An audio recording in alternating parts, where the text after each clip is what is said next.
Houve uma mudança há cerca de 40 anos de redução da jornada de trabalho, né?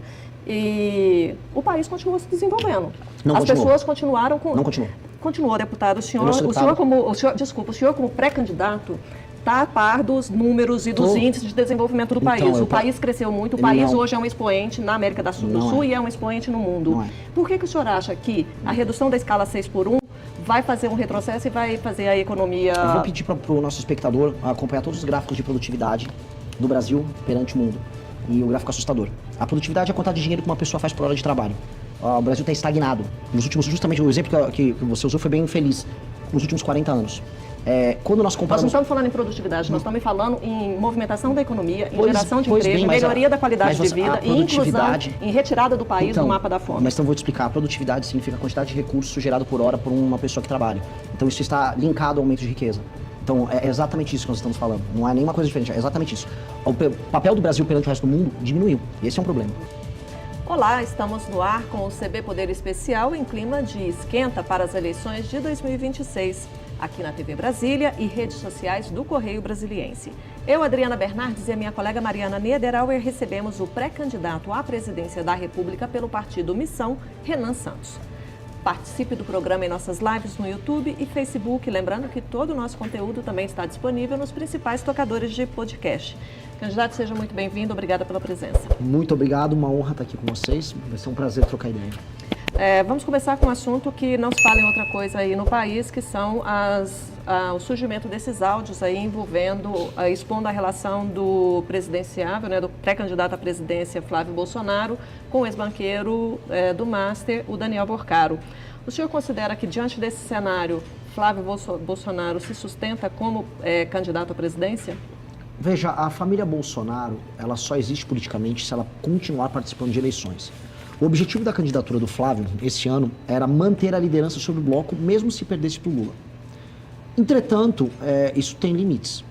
A briga ali dentro do PL e dentro do próprio bolsonarismo é assim, eles vão até o fim com uma candidatura que hoje eles têm certeza de derrota e ainda assim mantém uma certa liderança sobre aquilo que a gente chama de antipetismo, ou se desiste de vez, o que seria, do ponto de vista político, o fim da família como uma marca política poderosa. Então, esse é o dilema nesse instante. O tamanho do escândalo, eu não imagino que ele se importe tanto. Ele só se importa com o tamanho do dano, não com o tamanho do escândalo. Só que mesmo parte dos eleitores dele, isso a gente precisa entender, né? Nem todo antipetista é bolsonarista, mas todo bolsonarista é antipetista. Então uma parte que realmente defende os Bolsonaro sob qualquer circunstância, eu acho que eles vão ficar com os Bolsonaro até debaixo d'água. Agora o eleitor que é antipetista, mais urbano, mais jovem, esse já falou, não, isso aqui é demais para mim, não dá para transigir com isso. E como é que o senhor acha que vai ficar as demais candidaturas da direita nesse contexto? Você tem dois caminhos bem claros. Um é o do Ronaldo Caiado e do Romeu Zema. Ambos eles se colocam como o número 2 dos Bolsonaro. Olha, eu sou muito leal ao capitão, estou com você. Minha primeira proposta se me tornar presidente da República é anistiar o Bolsonaro. Porque eles querem avisar para o eleitor bolsonarista. Se não for o Flávio, sou eu, tá? Mas o discurso mudou nos últimos dias. Lógico. Exatamente. O Zema bateu pesado, assim, logo que saíram as gravações do Flávio. Mas agora, quando teve a rachadinha, eles não tinham essa opinião? Quando o Bolsonaro errava na pandemia, eles não tinham essa opinião? Quando houve escândalos envolvendo barras de ouro no Ministério da Educação do Bolsonaro, eles não tinham essa opinião. Eles nunca tiveram essa opinião. Quando o Bolsonaro fez acordos com o STF, que eles tanto denunciam, ele não tinha essa opinião. Então, agora, eu, do ponto de vista político, eu chamo isso de trairagem. Eu sempre fui muito reto com os Bolsonaro, e essa é outra estratégia. Que não é bem uma estratégia, é uma questão valorativa. Eu acho o Bolsonaro um péssimo presidente e um líder ruim. E essa é a minha questão com ele. E eu denunciava isso quando o Bolsonaro era muito popular, enquanto era presidente da República. Não é o mesmo que eles fizeram.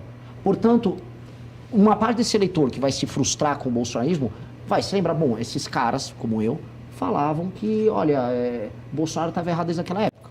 Outra só está procurando uma continuidade daquilo. Eu acho que é uma disputa de teses, e aí espero que minha tese esteja certa. E qual que é a sua tese? Porque a pesquisa Atlas Intel mostrou que a sua candidatura ganha, de certa forma, com uma saída, né, um cenário sem Flávio Bolsonaro. Posso ser muito honesto? Por favor. Não, eu não ganhei tanto quanto as pessoas imaginam. Eu estava apresentando já um crescimento consistente na Atlas, porque eu era o mais desconhecido e eu faço uma conversão eleitoral. O que é uma conversão? Eu chamo aqui. Uma coisa é, não há o Flávio, vou no Zema. Não há o Flávio, vou no Caiado. A outra é, Eu acredito no projeto desse cara. Eu estou fazendo isso, tanto que há uma outra pesquisa, Nexus, que mostra que eu viro eleitores do Lula, eleitores que votaram no Lula na última eleição e eleitores do Bolsonaro. É um modelo diferente, é um convencimento de tese. Então, quem mais se beneficiou do ponto de vista estritamente eleitoral na Atlas foi meio que empatado eu e o Zema. Foram os dois que mais se beneficiaram nisso. Mas o tipo de construção que eu estou fazendo não depende tanto disso. Eu vou fazer um processo de conversão, naturalmente, se eu me tornar mais conhecido, se eu continuar em veículos de imprensa, o voto que sai do Flávio, ele vem para mim numa intensidade maior. Mas eu não vou seguir necessariamente esse caminho, porque eu acho que não é um caminho correto do ponto de vista da liderança. Um líder não pode ficar seguindo o caminho de outro. No sentido de que havia uma fila de pessoas seguindo os Bolsonaro e eles seguem um caminho apontado pelo Bolsonaro, aguardando o erro deles. Eu tenho que apontar o meu caminho. Por isso, quando eu precisava apontar os erros do Bolsonaro, eu apontei. Agora, ainda falando sobre a pesquisa, o senhor tem um desempenho muito bom entre os jovens. E um discurso que fala muito bem com as redes sociais, TikTok, Instagram, né? Agora, num eventual governo seu, como é que o senhor pretende governar um país que está envelhecendo rápido? Como é que o senhor vai chegar a esse eleitor? E como é que o senhor vai governar para esses eleitores, que majoritariamente são pessoas mais velhas? São duas perguntas de um. Como eu ganho e depois, após ganhar, né? O que eu vou fazer em ambos os casos. No primeiro caso, como eu ganho, todo fenômeno de massas de uma novidade política, a direita começa, em geral, com homens jovens. E a esquerda, em geral, com mulheres jovens. Você pode pegar o fenômeno do Mandame em Nova York, ele começa com mulheres jovens, a esquerda. E a direita, você vai pegar o Milley, o próprio Trump, o próprio Bolsonaro. Começou com homens jovens, depois se espraia. Eu estou vivendo esse processo. Eu sou uma novidade, uma nova tese, mais à direita, e aí eu vou conversar mais com os jovens. Só que a própria pesquisa Atlas mostrou o seguinte. Veja, eu quase não tinha votos depois dos 25 anos. Hoje, dos 25 aos 35, eu já tenho 12%. Isso eu não tinha antes. Eu tinha muito pouco voto feminino. Ele aumentou também. A desproporção vai reduzindo. Então, esse processo de aumento do conhecimento, em especial com as pessoas acima de 25 anos, vai permitir, volto a colocar, um crescimento meio maior entre as mulheres. E aí um processo de espraiamento etário para cima, vamos colocar aí. E qual a política que o senhor tem para o país? Eu não preciso adotar. Desculpa te interromper, eu não preciso mudar a estratégia, porque o que eu falo, se eu colocasse a cabeça do Flávio Bolsonaro e mostrasse o que eu falo para o eleitor bolsonarista, ou por vezes a cabeça do Lula com o que eu falo para o eleitor lulista, ele fala, concordo com ele. Tá, mas qual é a política do senhor para governar o país, num eventual governo seu, levando em consideração que o senhor tem uma influência muito grande com esse público mais jovem, mas vai governar para um país que é majoritariamente de pessoas mais velhas, que está envelhecendo muito rápido e que necessita de políticas em todas as áreas para essa nova população que tem demandas que o país desconhece ainda, porque até um tempo atrás o Brasil era um país muito jovem. Perfeito. Aí estamos falando especialmente de SUS.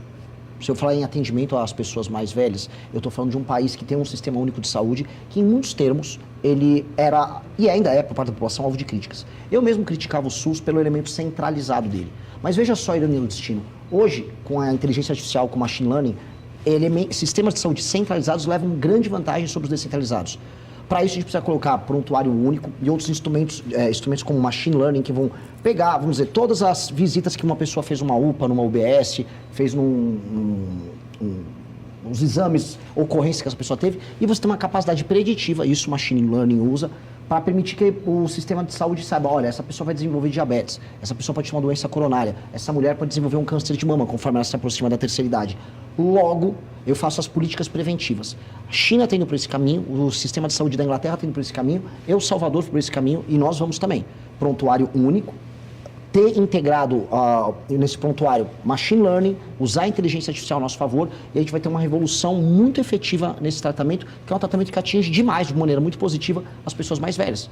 O Brasil, conforme vai envelhecendo, ele vai diminuir os gastos em educação e vai aumentar os gastos em saúde. É a lógica dos países que envelhecem. Os gastos em saúde, graças a Deus, muito por conta da tecnologia, eles vão poder ser bem dimensionados e a gente vai poder fazer uma revolução no atendimento. Agora, o senhor estava falando uma coisa, quando o senhor fez a análise de públicos, né? Que o senhor está tendo mais influência e o senhor falou que agora começou a crescer a influência do senhor em relação ao público feminino.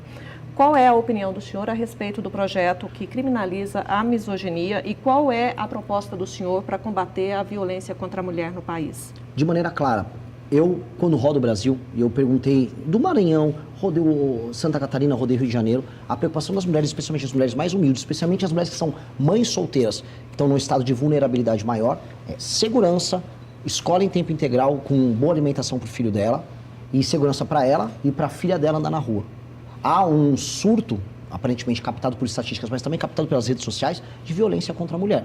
E essas mulheres querem... Não é surto e não é só rede social, né? Nós estamos falando de dados concretos mas da Secretaria de Segurança Pública. Eu estou reafirmando isso. E do Ministério da Justiça. Só para ficar claro, eu estou reafirmando isso. Eu não estou falando que é um surto de mentira. Estou falando, estamos recebendo aos montes esses vídeos, porque hoje as redes sociais permitem que esses casos se tornem públicos. E com base nisso, há uma demanda da sociedade por respostas muito duras com relação a isso. E nós precisamos dar lei e ordem, penas muito duras, e não apenas com relação à violência específica. Há agora, né, por conta das redes sociais, um conflito muito grande entre homem e mulher. Isso está se dando, as discussões elas estão muito acirradas. Hoje, há a questão da paternidade, do abandono da paternidade. A menina que tem um relacionamento com o rapaz acaba não ficando presente. A questão do não pagamento de pensão, que, assim, para as meninas, especialmente em favelas, em comunidades mais pobres, em cidades pequenas no interior, a incidência da gravidez na adolescência é mais alta. Mas eu perguntei sobre a violência, o combate à violência. Aumento de penas. É a política? Aumento de penas. A lei do feminicídio, ela já aumentou a pena. Mas não, todo tipo de violência, especialmente violência com armas, elas têm que aumentar no Brasil. E acabar com a progressão. Sim, mas nós já temos um aumento de pena que foi aprovado recentemente. O senhor considera que apenas o aumento de pena é necessário para combater? Acima de tudo, aumento de pena. E como é que o senhor explica o fato de ter aumentado a pena e de os feminicídios continuarem crescendo no país? Os homicídios como um todo e homicídios contra a mulher não aumentaram. Eu estou falando de feminicídio. Eu estou falando de homicídios. Eu estou falando de mortes. Nós estamos falando de... Mas feminicídio, toda morte, né, em que a mulher é morta pela condição de ser mulher, é um feminicídio, não é um homicídio de mulher. Perfeito, mas eu preciso colocar a estatística de maneira clara. Homicídios como um todo contra a mulher diminuíram. Há agora... E isso é um termo bom para a gente poder medir. Violência contra a mulher dentro de casa, violência por, vamos dizer, algum tipo de motivação dessa natureza. O cara agrediu uma mulher por ser mulher. Hoje você tem uma métrica que não existia. Ela está aumentando e estamos trazendo luz para isso. Aumento de penas. Aumento de penas. Eu vou trabalhar com aumento de penas. Eu não vou trabalhar com critérios subjetivos, como aconteceu agora. Ah, não, você vai... uma discussão que pode ser tratada como misógina ser equiparada à injúria racial. Eu não vou trabalhar nesses termos. Não vou trabalhar porque traz uma subjetividade que não é bom nem para a relação homem-mulher, entre homens e mulheres de boa fé, então, e nem para a sociedade como um todo. Então o senhor é contra a criminalização da... A lei da misoginia? Sou contra. Sou profundamente contra essa lei. Eu quero aumento de penas, eu quero lei e ordem. Agora, o senhor falou que vai trabalhar principalmente com o aumento de pena. Quando a gente fala em aumento de pena, pré-candidato, a gente fala de uma situação em que a mulher já foi assassinada, ela já foi exterminada e ela já deixou órfãos e deixou pais órfãos, irmãos órfãos e amigos órfãos. E antes disso, qual que é a sua proposta? O elemento que tem o maior poder de dissuasão para o cometimento de crime é justamente a certeza da punição. Perry Chiquida, estou falando agora política pública baseada em evidência. Perry Chiquida tem um estudo no Brasil que mostra que o cometimento de crime violento como um todo é dissuadido por, penas altas e 2, pela certeza da punição. Mas para o caso de feminicídios e de mulheres, não é essa a realidade, né? É um outro contexto social. Os especialistas falam muito sobre educação, né? De investir em educação. O senhor acha que isso é importante? Eu acho que a educação que conscientiza sobre o não cometimento de violência tem que sempre estar presente, em termos de critérios objetivos. Isso combinado com delegacias para a mulher que funcionem, um inquérito policial que funcione, punições muito duras, geram para o homem que vem a querer cometer um tipo de violência contra a mulher, no mínimo, um medo de assim cometer esse crime. E assim a gente tem um poder de dissuasão. As penas altas, a certeza da punição geram um efeito de dissuasão. E esse efeito de dissuasão vai ser sentido pelas pessoas. Não só no feminicídio, crimes contra mulheres, crimes de toda a natureza. Porque no fundo, o ofensor, às vezes você não vai conseguir convencer ele, se ele tem um status psicopático, ele tem uma perspectiva de mundo, que não tem correção. Às vezes não será educando ele apenas. Às vezes vai ser mostrando, olha meu amigo, se você fizer, você está ferrado. E aí é isso, a força maior vai resolver isso. Porque esses homens, em geral, partem de um princípio de força maior, onde ele que estava numa relação de confiança com uma mulher, faz uso da força maior, força física maior dele, para ter uma relação abusiva. Ali, uma hora, você não vai conseguir só convencer ele.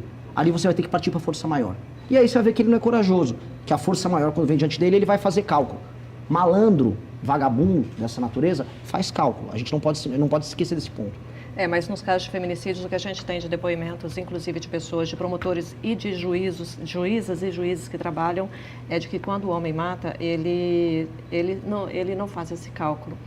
Olha, mas é uma discussão muito longa. Eu queria saber a opinião do senhor. Deixa bem claro que eu discordo e as políticas baseadas em evidência, não só no Brasil, mas ao redor do mundo, elas vão na linha contrária. O poder de dissuasão por penas e certeza de punição, ele tem um efeito no mundo inteiro. Entendi. Eu queria saber a opinião do senhor agora sobre programas sociais, Bolsa Família, Farmácia Popular. Qual é a opinião do senhor a respeito disso? Mas eu vou pedir um minutinho só, porque a gente vai para um breve intervalo e o CB Poder Especial, em clima de esquenta para as eleições de 2026, que recebe hoje o candidato à presidência da República, o pré-candidato à presidência da República pelo partido Missão, Renan Santos. Até já.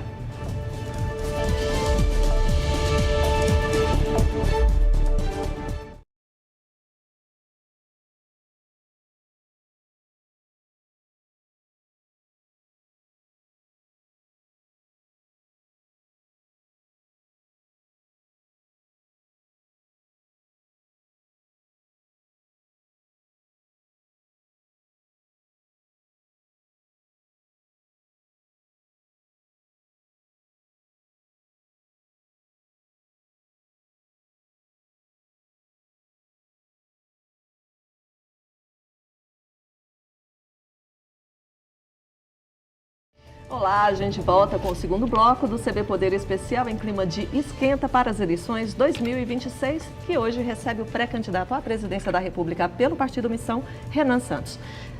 Candidato, no bloco anterior eu perguntei para o senhor qual a sua opinião sobre programas sociais, Bolsa Família, Farmácia Popular, Auxílio Gás, entre outros que existem hoje que estão em vigor no país. Pois bem, a diferença entre o remédio e o veneno é a dose. Eu acredito que temos que ter políticas de assistência para pessoas em situação de vulnerabilidade e em locais que não há atividade econômica. E quando a gente roda, especialmente municípios pequenos, eu tive agora na Marcha dos Prefeitos falando sobre isso, municípios pequenos em regiões distantes de grandes centros, em especial na região norte e nordeste, diante da ausência de atividade econômica, algumas pessoas para sobreviver vão precisar de um Bolsa Família, para ter acesso a um remédio vão precisar de uma farmácia popular. Isso é um dado da realidade. Dito isso, a partir do momento que a gente percebe que mais de 40% dos domicílios na região Nordeste estão no Bolsa Família, a gente percebe que o remédio começou a virar o veneno. E o remédio vira veneno no sentido de que não há um estímulo hoje do tomador de decisões, um prefeito, ou mesmo da parte do governo federal, em alterar essa realidade, que é aumento da atividade econômica. Eu quero, geração de frentes de trabalho nos municípios que têm baixa infraestrutura e que têm pessoas no Bolsa Família. Um rapaz ou uma moça que vão lá no CRASP tirar o Bolsa Família numa cidade, por exemplo, no interior do Maranhão, que não tem uma via de escoamento, as ruas ou as estradas estaduais que conectam elas com outros lugares para levar a produção da agricultura familiar, tudo esburacado, tudo de terra. Pois bem, vamos fazer uma frente de trabalho com essas pessoas, vou pagar um pouco a mais e vou chamar essas pessoas para participar dessa reconstrução de infraestrutura junto com o governo federal. Nós precisamos recriar nas pessoas a sensação e a ideia de que o trabalho as libertará de um modelo político hoje que é um modelo de exploração. Infelizmente, a gente tem um modelo político de exploração que mantém essas pessoas reféns de uma classe política que vive de apaniguados, gente pendurada na máquina pública e uma assistência que vem do governo federal. Então, a política nossa tem que ser, tenho que diminuir isso e aumentar a atividade econômica nos pequenos municípios. Isso terá um efeito muito grande na vida das pessoas e na autoestima das pessoas. E qual a sua avaliação sobre o fim da escala 6x1, então, falando de trabalho, né? A proposta do governo federal sobre isso é uma proposta hoje irresponsável. Irresponsável.